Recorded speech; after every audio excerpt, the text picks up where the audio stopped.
8. Boyfriend and Bear. A young German couple's vacation turned into a nightmare while hiking in Romania's Carpathian Mountains in 2019. PhD students Laura Booth and Andy Bauer came just feet away from a mother bear and her 2 cubs. The bear lunged toward Andy and clamped her jaws down on his leg as she tossed the young man from side to side. Laura screamed to her boyfriend, instructing him to punch the bear in the eye. When it went to strike again, Andy took his girlfriend's advice. It worked, and the bear fled the scene, giving him a chance to tend to his wounds while Laura went searching for a cell phone signal so she could call for help. Andy's leg was broken in 3 places, and the bear bit off a chunk of his calf. He was flown to a hospital where doctors screwed rods into his legs to repair his broken bones. While the damage was extensive, both Andy and Laura said that they were grateful to have survived the encounter. Andy told the press that he didn't remember the initial pain because he was in shock, which is probably a good thing. The couple said that a Romanian priest had warned them against hiking in the Carpathian Mountains. On the first day of their trip, they encountered 6 wild boar, and they even joked about how the next thing they would see was a bear. They started to really worry a few days later, when they came across dead deer fawns that looked like they had been mauled to death. Unfortunately, by the time they spotted the mama bear and her cubs, it was too late to safely slip away. While Andy said that he was optimistic about his chances of survival throughout the attack, the couple offered no word on whether or not they had any plans for any future hiking trips. 7. Deflated finger. One day in 2019, Austin McGee was helping his friend to do some work in the woods in Franklin, Tennessee, when he reached down to grab a piece of metal and felt a sting. Later told Fox News that he thought he heard an insect at around the same time, and that whatever it was wasn't very loud. The men continued to work, but over the next few days, McGee's finger began blistering. He said that the blisters would pop and the skin would come off. But the blistering returned, and it seemed to pulse along with his heartbeat. By the time he sought medical help, his finger had ballooned massively. Doctors reportedly determined that McGee had been bitten by a young timber rattlesnake. They predicted that he would make a full recovery within 6 to 8 months. According to the Tennessee Wildlife Resource Agency, the timber rattlesnake is the largest and one of the most dangerous of the state's venomous snake species. In a Facebook post, McGee's friend, Dalton Morris, wrote that he may not have taken rattlesnakes seriously in the past, but that he would from that point forward after seeing what McGee went through. 6. Death on safari. Lawrence Larry Rudolph was a respected dentist in the Pittsburgh area. In 2016, he and his wife Bianca went on a hunting trip at Kafue National Park in Zambia. They were both experienced hunters. Yet on the last night of the trip, 56-year-old Bianca wound up dead from a gunshot in the couple's cabin.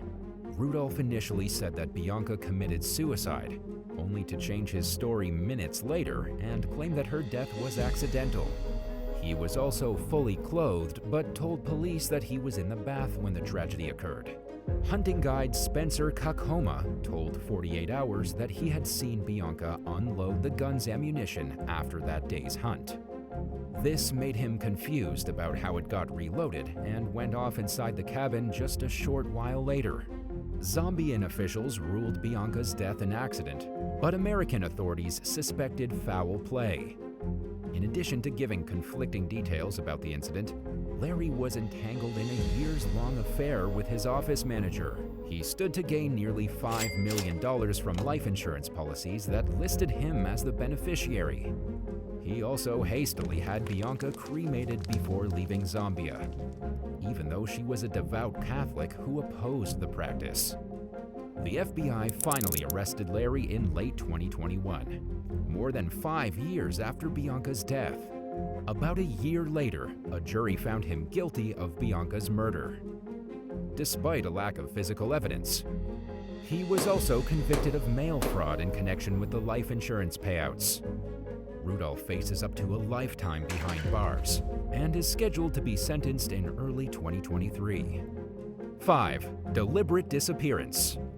Dr. Carlos Sanchez Ortiz de Salazar was a gifted multilingual psychologist and doctor from Seville, Spain. One day in 1996, the mild-mannered, studious man stopped showing up for work, which was completely out of character. His family and friends spent the next 14 years searching desperately for him to no avail. But they remained dedicated to finding Dr. Sanchez, even after authorities gave up and declared him legally dead in 2010. 5 years later, nearly 20 years after Sanchez disappeared, and 5 years after he was declared dead, a group of hikers discovered a trail of garbage at a nature reserve in Italy's Tuscany region. They followed the trash and found a campsite with a tent, buckets for collecting rainwater, and some personal belongings. When a dirty, disheveled man with a long beard emerged from the tent, the hikers fled the scene because they were unsure whether he was dangerous or not. They found a forest ranger and reported what they had seen. The forest ranger questioned the man, who handed over an old ID identifying him as the long-missing Dr. Sanchez. He said that he had been living at the site unbothered since 1997, and he was clearly unhappy about being found. Dr. Sanchez assured the ranger that now that people knew where he was, he would be leaving the site. And that's exactly what he did after the ranger took some photos of his ID and left him alone. When Sanchez's family received news that he had been found, they were elated. They flew to Italy thinking that they would have an opportunity to make contact with him, but they were too late. By the time they arrived, Sanchez was long gone from his campsite, leaving behind his tent, some garbage, and some belongings. Because he vanished voluntarily, the local mayor said that authorities would keep an eye out for him, but that they would not actively search for Sanchez. There have been no reported sightings of him since 2015. The discovery of the doctor alive and well only led to more questions and mysteries. It's clear that he went missing voluntarily, and his family revealed that he suffered from depression in the time leading up to his disappearance.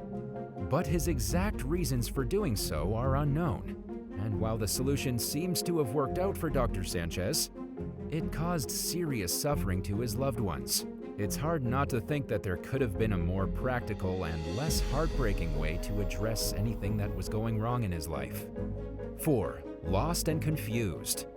25-year-old Andrew Devers didn't plan to be gone for very long when he left his house one morning in 2021 for a hike in North Bend, Washington. He took a can of SpaghettiOs, a thermos of water, and little else. When he failed to return home, his girlfriend posted a notice on social media and contacted authorities, who dispatched search and rescue crews in hopes of finding Andrew alive and unharmed. But they found no sign of him, and the outlook of the man's likelihood of surviving became increasingly grim with each passing day. Finally, nearly 9 days after Andrew vanished, a runner found him alive. He was taken to the hospital and made a full recovery. After eating his SpaghettiOs, Andrew survived on berries and river water. In a first-hand account of his experience published by local station KUOW, he wrote that he was fairly confident in his survival skills, but that he's admittedly no Bear Grylls. During his hike, he got confused about where he was on the trail, and only got more lost as he tried to find his way. When he turned around and tried going back the way he came, he became even more disoriented. Andrew remained optimistic until nightfall, when the reality that he was truly lost and in danger sank in. At one point, he overheard people and yelled for help, but his pleas were unanswered. He eventually began to lose hope, but kept thinking about his girlfriend and his dog. Luckily, the thought of seeing them again gave him the strength he needed to survive until rescue came. 3. New Jersey transit tragedy. One night in 2018, 18-year-old Tiffany Valiante got into an argument with a friend over allegations that she had used their credit card without permission. A short while later, the young woman vanished from her front yard in Mays Landing, New Jersey. Hours later, her uncle spotted flashing police lights along a remote section of railroad track. He soon learned that his niece had been run over by a New Jersey transit train. Transit police quickly ruled Tiffany's death a suicide, but numerous questions remained. The two engineers on duty that night initially claimed that the teen dove in front of the train, but later changed their stories. Tiffany's body was barefoot, yet had no cuts or splinters to indicate that she had walked along the tracks or in the gravel without shoes on. Her shoes were found over a mile away, proving that they didn't fly off her feet during the impact and land somewhere nearby. Most of Tiffany's clothes were missing and were never found. There were also some suspicious marks on her body, and other evidence suggesting that she may have been dead before the train hit her, including a pool of blood indicating that she may have bled out prior to the collision. Adding to the suspicious circumstances is the fact that she died in a pitch-dark, heavily wooded area that no sane, right-minded person would voluntarily go to in the middle of the night. Yet Tiffany displayed no suicidal tendencies in the time leading up to her death, and had no drugs or alcohol in her system. To her loved ones, the circumstances are fraught with red flags, but authorities still consider Tiffany's death a suicide.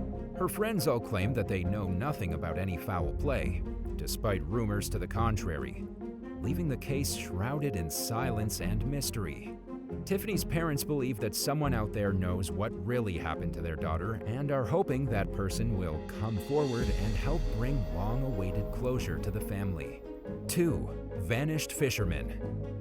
When 69-year-old Harry Burleigh failed to come home to Roseburg, Oregon from a fishing trip in 2021, his wife Stacy waited until one day after his planned return date. When the next morning came, she knew something was wrong, so she reported him missing. The Douglas County Sheriff's Office appealed to the public for information on Burleigh's whereabouts. In the meantime, search and rescue workers found the missing man's vehicle near an area called Twin Lakes in Umpqua National Forest. Investigators surmised that Burleigh may have planned to walk to the water to fish one last time before going home, and that he had perhaps gotten lost. Search teams spent 2 weeks combing the area and leaving food along the trails in hopes that he would find it. More than a week after Burleigh disappeared, searchers found his tackle box and a makeshift shelter, but the missing man himself was nowhere to be found. They left him a note instructing him to stay at the site and that they would return the next day. To give you an idea of just how lost Burleigh was, it took the team 6 hours to get out of the woods from the campsite. A week later, a search team found another makeshift shelter in the forest. Much to their relief, when they called out Burleigh's name, he responded. He was able to walk on his own and was in stable condition, with just minor aches and pains. Soon after being airlifted to the hospital for an evaluation, he was released and reunited with his family. Burleigh told local station KEZI that he got lost shortly after arriving at his initial destination. It snowed the next day, and he became even more lost. He refused to give up hope and was determined to survive by any means possible, even drinking his own urine at one point to stay hydrated. Thankfully, his strong will paid off. 1. Hellish hiking trip. 55-year-old Fina Kiefer was hiking with her husband on the Pioneer Ridge Trail near Palmer, Alaska in 2021 when she got chased by some bears and lost her way. She called her husband for help, but stopped answering his calls and responding to his texts shortly thereafter. Alaska State Troopers and the National Guard searched the mountain for Kiefer. Using dogs and helicopters, they scoured a 12-mile, 19.3-kilometer section of the trail. But they didn't find the missing woman, and the search was called off after 35 hours due to the weather forecast. She had fallen during her descent down the trail and was injured. Kiefer received medical attention and later told the press that she had lost all hope of surviving. At one point, she spotted helicopters overhead, but nobody saw her. By then, she had ran out of food and water, and bad weather was on its way. It seems as though Kiefer was rescued right in the nick of time, and that she may not have survived if someone hadn't spotted her when they did. Thanks for watching. Would you rather spend 3 days lost in the forest and emerge from the ordeal physically unharmed, but emotionally traumatized, or lose a finger from an animal bite? Let us know in the comments below, and don't forget to subscribe. See you next time.